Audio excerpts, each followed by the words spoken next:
Hi there. We had some snow last night and it is a beautiful day today. The sun is shining. So I thought we hear about winter interest all the time from gardeners and gardening channels. Let's take a look around and see if we can find some examples. Let's go. So when we're talking about winter interest, what we're looking for in general are a couple of things: structure and color. And so one example of structure can be these are actually lavender plants. So it's actually a perennial, not a shrub. But these lavender have loved their life here, and they were trimmed back in the fall for health, to help keep them healthy and try to prevent them from getting too woody. But they still keep their leaves through the winter. And so isn't that pretty with the snow sitting on top and a little bit of the silvery gray winter version of their leaves? That's some winter interest right there.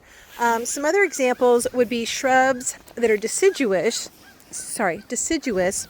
But this is a type of viburnum. I will try to look up the name and post it on there. But it has, in the spring, it'll get these teeny tiny white flowers all up and down the stem. And you can see that those kind of persisted, those old blooms, when they kind of turned, I guess, to seed. And so you have a structure and a texture. And then when you get a little bit of snow on there, gosh, that just makes it even prettier. So you have the structure of this shrub with the leftover bloom buds or seed heads, I'm not sure, but it just makes something pretty to look at.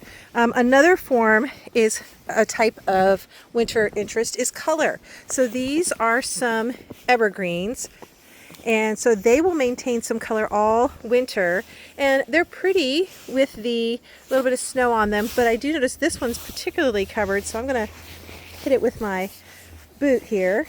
Sorry if that shook the camera around, to get some of it off, so that it doesn't weigh it down.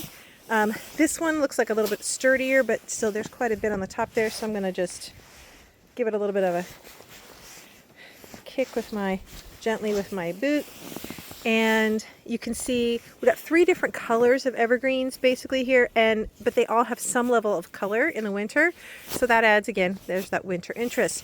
Then also things that are structural, like I've got several large rocks that were found or that were dug up when the property was being developed to build my house. And that can add something pretty to look at in the wintertime. Another form are things that hold on to berries. So this is a sugar time crabapple, and you can see that its berries are what we call persistent. So they stay on the tree until basically something eats them off, which typically this will be picked bare by the time we get to spring. If there's any left, they may fall off in the spring, but it doesn't tend to be too much of a mess because there's a lot of birds and things around here, and so they tend to go ahead and eat those. But that adds a little pop of a red color in the wintertime, and against the white siding on the house, it's pretty.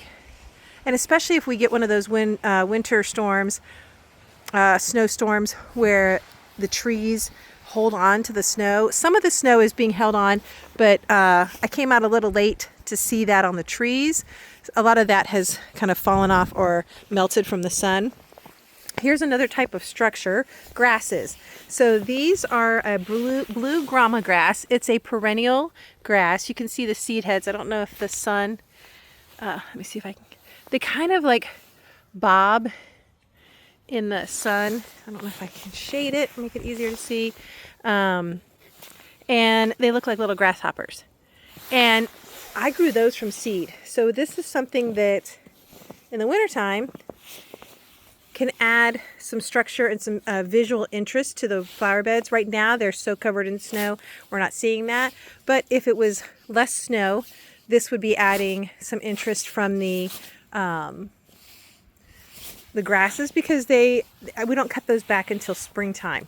So you can see there's a whole drift of them here, but this snow kind of made that a little less interesting. Shrubs that hold on to some leaves, that's this is a golden privet. and it is a shrub that will tend to hold on to some of its leaves through the winter time. And depending on how harsh your winter is, last year our winter was very mild, and the leaves actually stayed with some green all through the winter. That can also add some interest when you have things that kind of hold on to some of their leaves. Another type of structure would be seed heads. So these are some coneflowers, and you can see they have these spiky seed heads, and that could be, I mean, look at the snow on that. Isn't that kind of pretty? Especially if you have a whole drift of them. These are newer here, so not as much. Here we have some boxwoods, and I don't tend to shape my boxwoods. I like a more natural look. So these are more free-flowing, and I love how some of the branches are coated with snow and some aren't.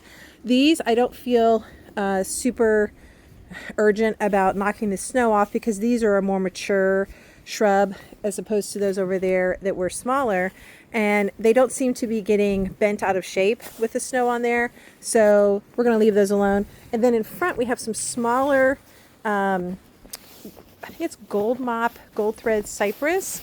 They're a little bit younger, and so they look like maybe they're being weighed down a little bit. I'm going to see if I can knock some of the snow off, lighten those up. And so you can see they hold on to a lot of color here, even in the winter time. And so it's something pretty to look at when a lot of stuff looks and kind of feels like, oh, it's dead. There we go. I should probably use a broom to be a little more gentle on the poor plant. But look how pretty that is, even with just a little bit of snow. All right, let's see if we can find some more examples. Oh, here we have some hydrangeas. So this is another good example where bloom heads can be something really pretty and provide some winter interest. These, however, not as much. You can see with the bloom, the dried blooms. I've got some other ones on the side of the house that are a prettier option. These are a mop head type of flower, and so they're beautiful when they're blooming, but not as much right now as a dried flower head. Here we have a collection. Here's another one of those things where you've got the structure of a rock with some lavender around, and so that's kind of pretty to look at. Okay, so here's another thing that can give you something kind of pretty to look at in the winter, and that is actually having structures. So this is an arbor. It's rather simple. A local person made this for me. It's just 2x4s, and but it gives a really nice moment here entering my big circular garden.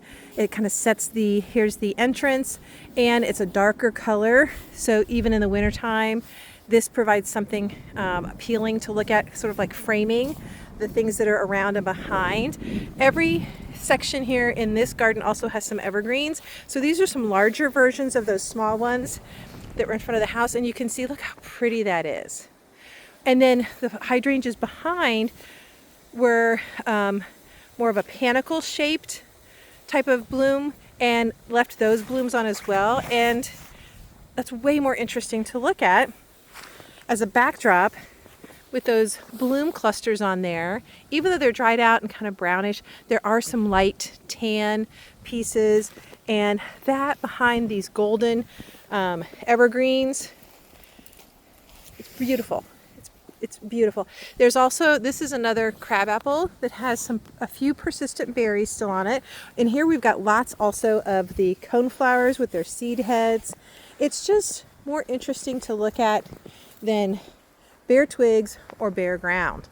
So leaving some of that stuff on your plants instead of taking it back. If you can wait to do that cleanup until later in the spring, not only do you have some more interesting things to look at, like these, it also can provide some places for bees to overwinter and other pollinators. It also, the seed heads can provide food for birds.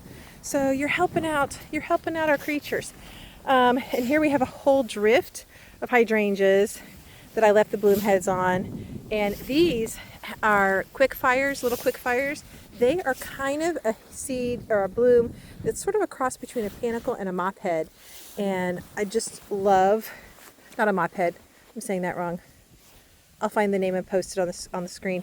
But aren't they pretty? I hope it's, oh, piece broke off. So it's just something prettier to look at, like I said, than just bare ground, bare snow. So having things that you haven't cut down to the ground, leaving bloom clusters on your plants that are your shrubs that have blooms provides something interesting to look at. It provides a place for snow to collect. Look at that. Oh, those are Mr. Bowling Ball arborvitaes. Isn't that pretty? And they don't look way down, so I don't feel like I need to necessarily get that snow off. But when we talk about structure, what I mean by that is giving places for snow to kind of sit, make a pretty picture. Look at that with these bowling balls, with the hydrangeas behind, with their flower clusters still on there. It's pretty. And then we've got the woods in the background with the snow. Oh, it's pretty. All right, let's see what else. So the limelight hydrangeas, sorry for the sniffles. It's pretty cold. Look how pretty that is. It's not as pretty right now. The sun's not shining on it, but if you stand back and you look at this line, oh, that's so much more interesting to look at than just twigs. So leave those bloom clusters on if you can. Gives you something pretty to look at in the winter. It gives a place for snow to sit. Here are some little limes. Isn't that pretty? All right, well, sedum. Sedum has these large, big seed heads that form from their bloom clusters. That can be another really pretty thing with snow on top. Way more interesting to look at, like I said, than just a bunch of dead sticks. I almost forgot my new evergreen tree. Placed between two windows, it will eventually get tall enough to provide something pretty to look at against the house, but won't get too wide to not fit in the space. And here is a type of a shrub or perennial, depending on how big you let it get, called euonymus. And they've got lots of different varieties with different coloring combinations. These are kind of a green and white. They hold on to some color, but it's different than a traditional evergreen because of the shape of the leaf. Love these for winter interest. Wait, I forgot one. P.S. Another form of color and structure, so something that hits both. Hold on a second. Shrubs that have, or plants even, that have some color to their branches. So this is a variegated willow, and the new growth, the newer growth branches, you can see have a reddish tone, and that can look so pretty with a backdrop of snow behind it. And as you can see, I don't know if you can see it here, so the red branches, oh, it just looks so pretty with the white snow behind. And there are lots of other types of perennial deciduous shrubs that have twigs like that. For example, dogwoods, red twig dogwoods would have reddish branches like this. Yellow twig would have more of a yellow color. There's lots of other types of shrubs, but that's another way to get some both color and structure. Thanks for joining me here today in Aunt Susan's garden, looking for some winter interest in the winter garden.